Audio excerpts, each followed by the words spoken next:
Ayan, so good morning po sa inyong lahat mga kaibigan. So nandito na naman po tayo mga kaibigan sa ating munting garden, sa ating lumang building ng aking boss. Ayan, kita po ninyo. So kasalukuyan po dito tayo mga kaibigan, katatapos lang natin magdilig ng ating mga halaman. Ayan. So nagpapatubig na po tayo dito sa ating medyo carb na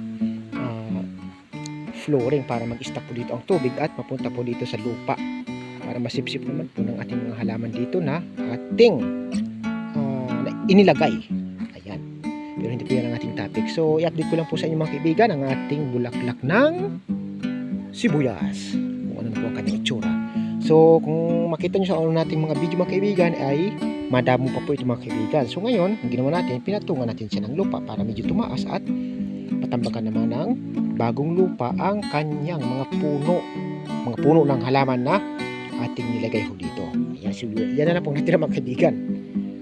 Ito po kasi mga kaibigan ang lupa nating haluan.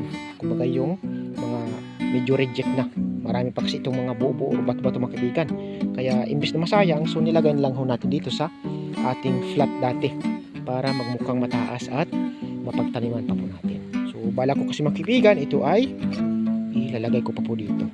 Kumbaga medyo palakihin ko po natin ng kaunti. Tapos lalagyan lang na dito ng mga halaman na nasa paso para magamit din po ang area na ito. Ayan, pero hindi po yan ang ating topic. So ipakita ko lang po sa inyo kung ano na ang update sa ating bulaklak ng sibuyas. Ayun siya mga kaibigan. Ayan, kung makita nyo sa una natin mga video mga kaibigan, ang kanyang itsura ay parang ballpen pa lang. So hindi pa po siya masyadong namukadkad. Ngayon makita nyo halos buong buo na. Ayan po, kanyang itsura. Ayan. Ayan. Ayan po siya mga kaibigan. Ang ating bulaklak ng sibuyas. So wala na pong sumunod sa kanya. Mukhang wala na talaga. So hindi na po ako umaasa.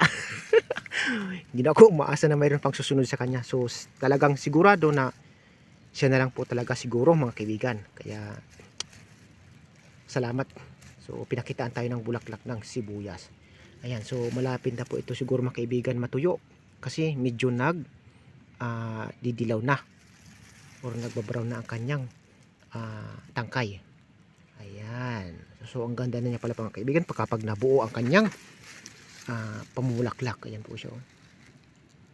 So ayan po mga kaibigan ang update sa ating bulaklak ng sibuyas. Na nag-iisa. Single. Wala na po siyang kasama or kasunod. So siya na lang po talaga. Ayan, so maraming salamat po mga kaibigan. So pasensya na po kayo mga kaibigan. Ngayon lang po ulit tayo makapag-video or nakapag-video. Dahil marami po tayong mga inaasikaso na dapat natin madaliin. So hindi po tayo makapag-video mga kaibigan ng mabilisan. So ngayon lang po ulit tayo nakapag video. Naka-timing ba or nakalugar. Ayan.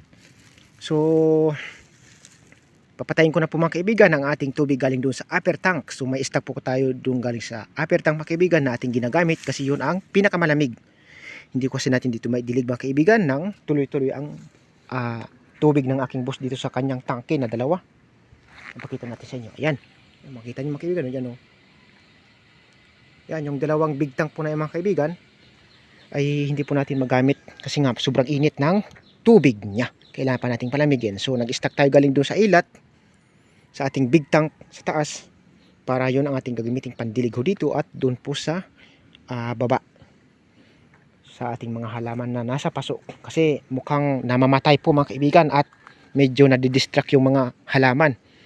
Hindi nila yata kaya ang init ng tubig kaya nag-imbak po tayo ng tubig sa ating upper tank mula doon sa ilog ilat. Kaso nga lang ang ilat natin ngayon mukhang wala na yatang tubig mga kaibigan. So binisita po natin yun.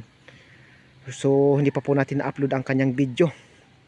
May video tayo noon pero hindi po natin pinakita ang tubig mga kaibigan. Iba po ang ating video doon. So abangan lang po ninyo mga kaibigan. Yun ay kakaiba na naman po na video ang ating na-video. Ayan. So maraming salamat po mga kaibigan. Kung nagustuhan po ninyo aking video ay huwag po ninyong kalimutang mag-like, mag-share at higit sa lahat mag-subscribe para lagi pa rin po kayong updated sa mga susunod yung video na i-upload. God bless us all mga kaibigan! Hanggang sa muli. Bye-bye. Chewing!